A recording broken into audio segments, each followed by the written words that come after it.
তোমরা পাশে যাও পাশে যাও পাশে যাও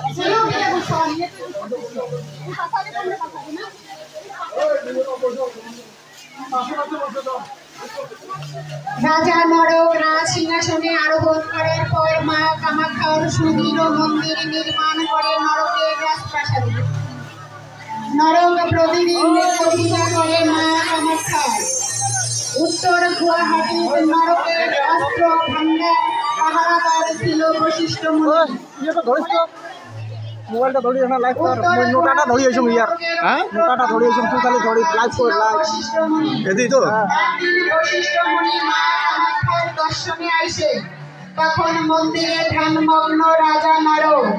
নরকের পূজা অর্চনা করার সময় কোন মানুষ যাতে মন্দিরে না ঢোকে পূর্বে নরকটা জানিয়ে দিছে। তাই বশিষ্ঠ মুনি মন্দির প্রাঙ্গণে ঢুকতে চাইলে রাজার দ্বাররক্ষিতা বাধা দেয়। আর তখন রাগে অপমানে রাজা নরক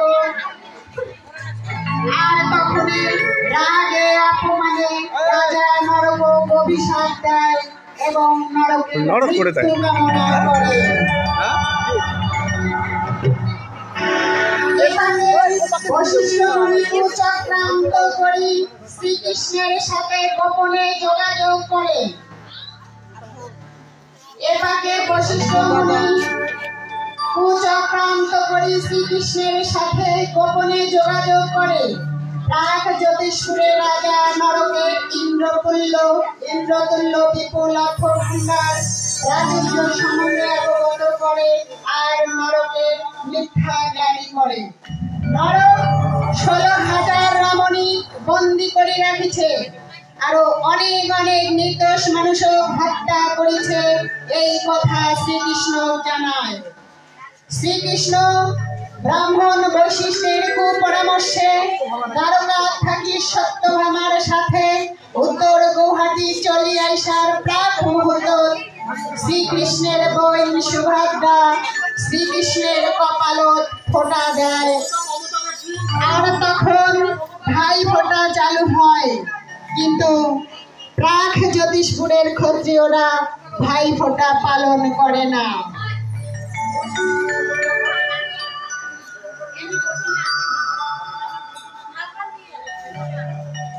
ভাইয়ের কপালত দিলাম ফোঁটা, জমের দুয়ারে পড়লো কাটা, যমুনা দেয় জমকে ফোঁটা, আর আমি দেই আমার ভাইকে ফোঁটা। যমুনার হাতে ফোঁটাতে জম হয় অমর, আমার হাতে ফোঁটাতে আমার ভাই হোক অমর।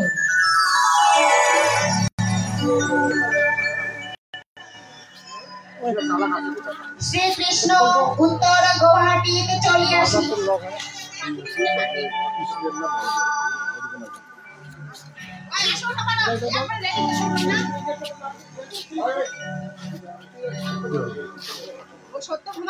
মানাতে বউ মানাতে কত ছোট দিছিস আরে এটা আলা কি করিস তুমি তো হবে অভি বলে ওই আগে থেকে বারে ওখানে মেসেজ করে চেক কত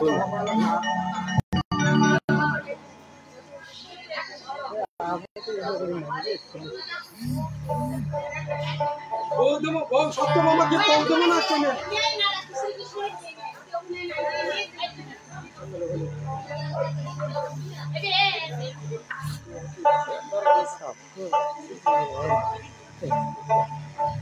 जय शिवचंडी जय माँ भवानी जय महाराजा श्री श्री রাইতিক ধর্মের জয় জয় রাজ্যবাসী জয়।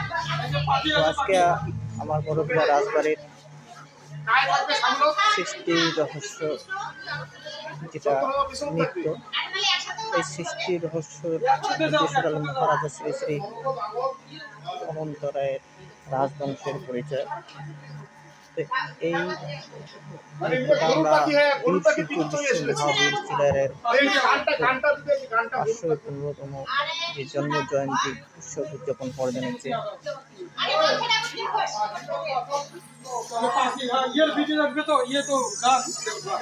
সেই প্রোগ্রামে আমরা রাজবংশের পরিচয়টা তুলে ধরব। সমস্ত বৃহত্তর কুচবিহার রাজ্যবাসী তোমরা সবাই সেই প্রোগ্রামে অংশগ্রহণ করবেন। আগে একটা পাখি ছুঁড়ে গানটা ছিল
না না আল্লাহ কিছু না কই একরে মানে মুশকিল।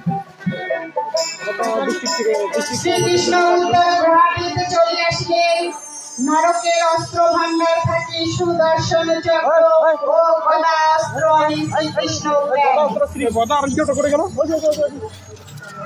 গরুর পাখি ভাই মনে তোর নাম কি রে? গরু পাখি খাইছে, তোর নাম কি? মমতা দেব সিংহ, বাড়ি কোথায়? বাড়ি নিশিগঞ্জ। নমিতা দাস সিংহ।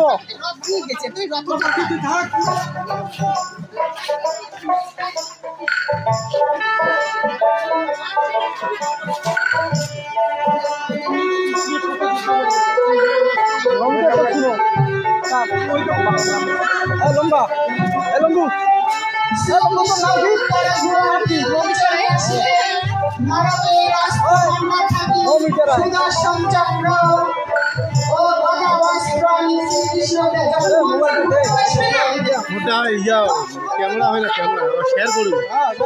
আমি দেখতে এলাম।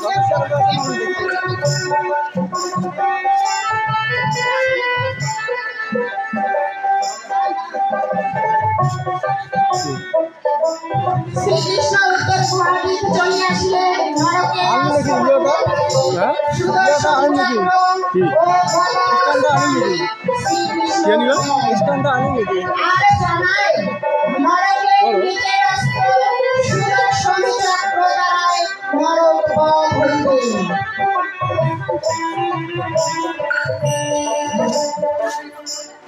রাজা নরকের সেনাপতির নাম ছিল মুরা। মুরার সাথে শ্রীকৃষ্ণের প্রচন্ড গদা যুদ্ধ হয়।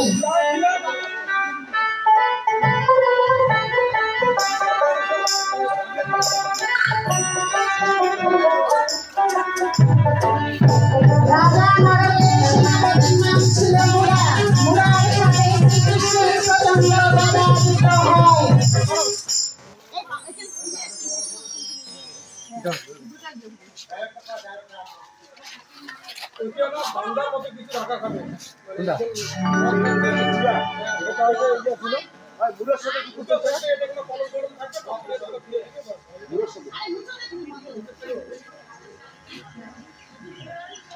রাজা নরকের সেনাপতির নাম ছিল মুরা। মুরার সাথে শ্রীকৃষ্ণের প্রচন্ড গদা যুদ্ধ হয়।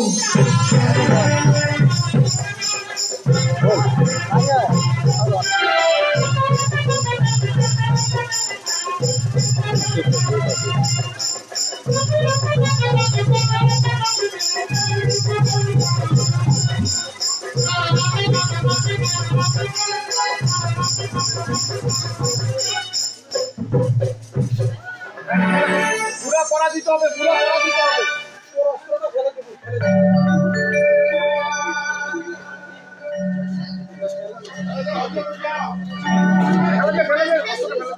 হয়েছে ভালো দিয়ে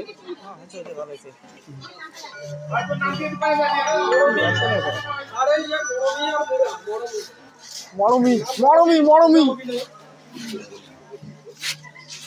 কিছু দিক না শ্রীকৃষ্ণের হাতে মুরাদ বধ করে শ্রীকৃষ্ণ মুরারি উপাধি লাভ করেন। এই জন্য শ্রীকৃষ্ণ কয়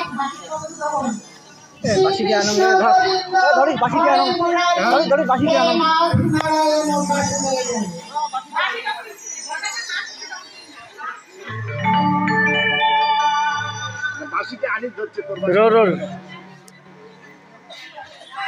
মানে বাসি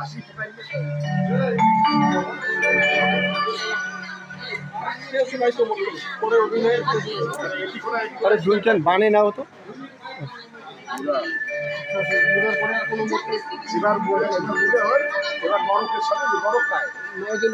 নরক হয়ে যায় ইয়ে করে কেন ওই আই উর্মিলা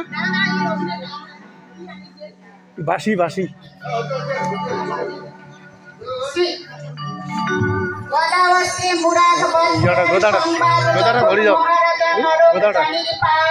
তখনই বুঝির পাই যে নরকের সুদর্শন চক্র শ্রীকৃষ্ণের হাত দিয়েছে। আর এই দুই অস্ত্র বশিষ্ঠ মুনি শ্রীকৃষ্ণ দিয়েছে। মহারাজা জানে যে এবার তার মৃত্যু সুনিশ্চিত। পরে শ্রীকৃষ্ণ সত্যভামার সাথে গরুড়ে চড়ি ব্রহ্মপুত্র পার হয়ে নীলাচল পর্বত নরকের রাজপ্রাসাদে প্রবেশ করে। ওই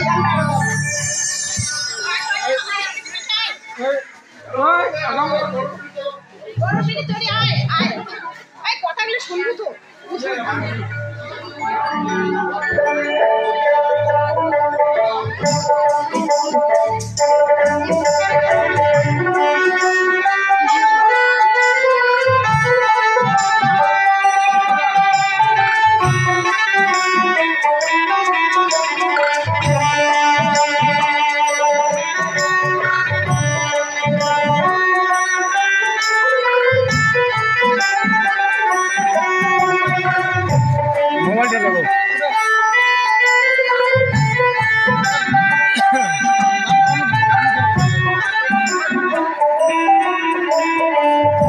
উন্নত এখন দিলে হয়ে যায়।